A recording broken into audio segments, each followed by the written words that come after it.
চলছে বর্ষার মরশুম, আর বর্ষা মানেই বাঙালিদের পাতে থাকা চাই ইলিশ মাছ। তবে এই ইলিশ নিয়ে কিন্তু আগাগোড়াই বাঙালিদের মধ্যে যুদ্ধ বেঁধে থাকে। কেউ বলে গঙ্গার ইলিশ ভালো, আবার কেউ বলে পদ্মার ইলিশ ভালো। ব্যাপারটা অনেকটা এ বলে আমায় দেখ, ও বলে আমায় দেখ। কিন্তু বাজারে থাকা এক ঝাঁক ইলিশের মধ্যে সব থেকে ভালো ইলিশটি কিভাবে চিনবেন জানেন? তো চলুন ভিডিওটিতে আমি বলছি কিভাবে চিনবেন সেরা ইলিশ। গঙ্গার ইলিশের গায়ে থাকে সোনালী আভা, আর পদ্মার ইলিশের গায়ে থাকে গোলাপি আভা। পদ্মার ইলিশের চোখ অনেকটা লালচে হয়ে থাকে।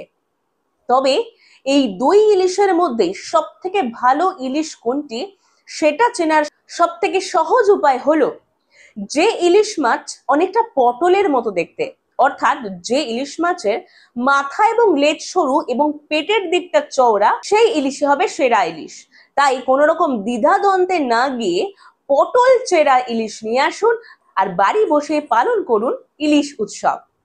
এরকম আরো গুরুত্বপূর্ণ তথ্য পেতে সঙ্গে থাকুন বীরভূম রার বাংলায়।